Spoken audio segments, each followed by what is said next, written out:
Welcome to the Whisky Skills final. It's the final. It's the eve before Christmas. I have number 24. I mean, I can't believe we're 24 in already. It's flown by, and I am looking forward to this final. One before Christmas, the one before Santa's Whisky. Looking forward to Santa's Whisky 25. 12 o'clock comes, that may be opened. And I hope you've all got yourself some nice whiskey to drink tonight as well, because everyone deserves it. It's been a long week. We've all been working hard. It is time to celebrate, have some festivities, and enjoy some whiskey out of all of these bottles. Now, we have gone through Irish, Japanese, we've done the Scotch, we've done the American whiskey. We've had a lot of peaty whiskey. We've had some really nice Highland whiskies coming in last couple of days. This one, another beauty. And yeah, we are just going to have to enjoy all of this. This is a sad but fun occasion. Been working all day, just got in. I thought, why not? Let's start the night. Christmas Eve traditions and all that, it's for me. I always enjoy a little dram before I get to sleep and wait for Santa to come round. And of course, he doesn't come to my place anymore. But for you parents out there, I'm sure you'll be looking forward to Santa's dram. So here we are. I'm going to be looking at the Aberfeldy 12-year-old. Now, this one has been around for a long time as well. 1896. Closed a couple of times during the World War.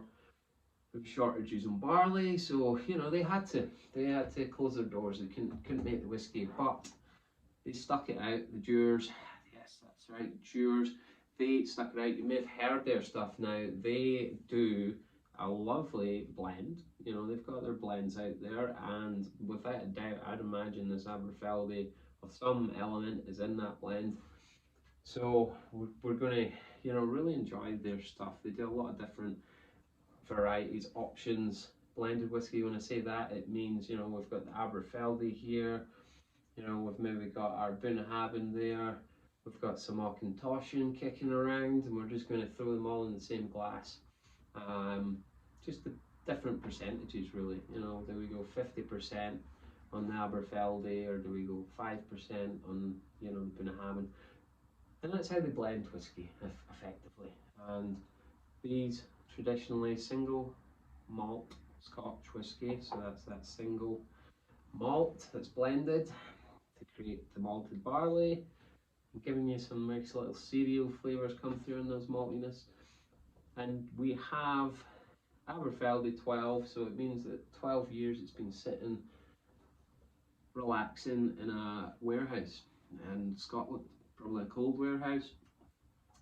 Warms up during the summer, so you got those fluctuations in temperature, expanding and extracting the woods, and opening up some of those woods as well. You get those oaks releasing more.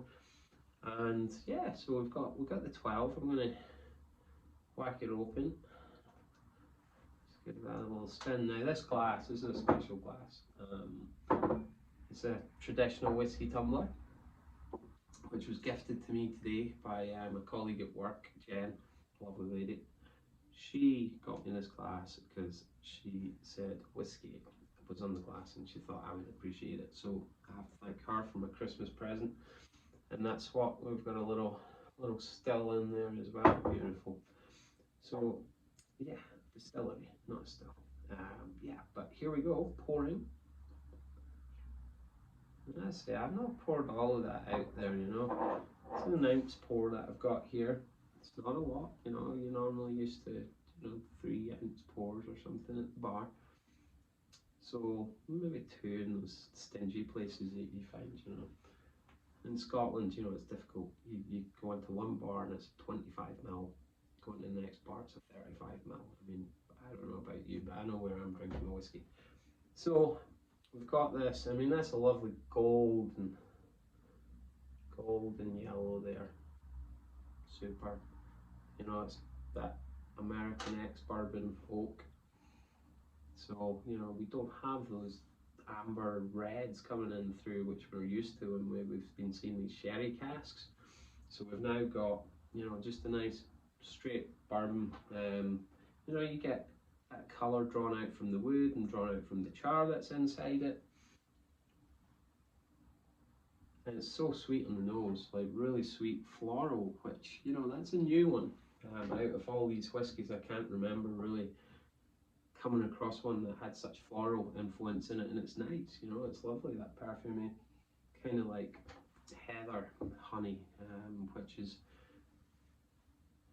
unique honey. It's grown in Scotland and West Europe only, that's where you can get it, and it's this heather plant, which you'll see all over, you know, the highlands and the Speysides and whatnot. Up in those hills, you've got lots of heather covering them, you know, beautiful kind of pinky purple plant come out. And what they do is on the glorious 12th, which is grouse hunting, this grouse hunting season kicks off, these little flowers bloom and the beekeepers come running in, dump their hives in there, and those bees hate it up there, they really do. Cold, wet, windy, but that's their only food source, so they're just whacking, pulling all that nectar out, and that's what creates the heather honey. So yeah, you get a really kind of like floral element coming through there, you know, that waft that you would get as you're walking through those gorse and heather bushes. Because, you know, they only sit so high, you know, you can literally walk across them. And they thrive in that peak condition. So you've got, you know, that element of earthiness maybe coming through on the smells, but beautiful, absolutely love it. And I got a little bit of melon or something in there, sweetness. I want a fine glass to drink out of. I want a good whiskey. You know, this is affordable whiskey drinking. This is, you know, under $40. If you're lucky, you get online, you might find it for, you know, about $35 with tax included. So solid effort, you know, 12 years aged, you know, it's got that body to it, it's got a lot of flavour coming through, lots of honey coming through on this one, really is. And those kind of perfumes, as I said, you know, that kind of like potpourri scent almost.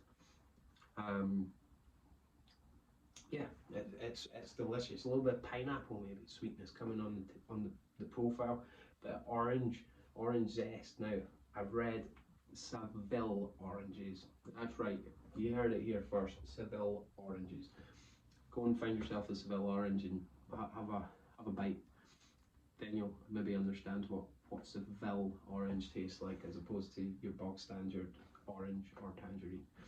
So yeah, fantastic, loving it. I don't think it needs water. I think it's a lovely, great supper, you know, in a cold, wet night. It is in Colorado to be a cold, wet night out there. I am surprised. Haven't seen rain for, I don't know, since the summer.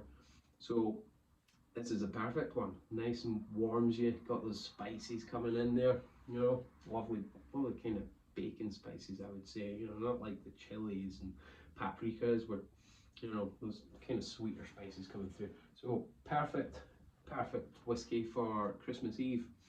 Hope you all have a wonderful Christmas Eve, and again, make sure Santa gets a good whiskey tonight.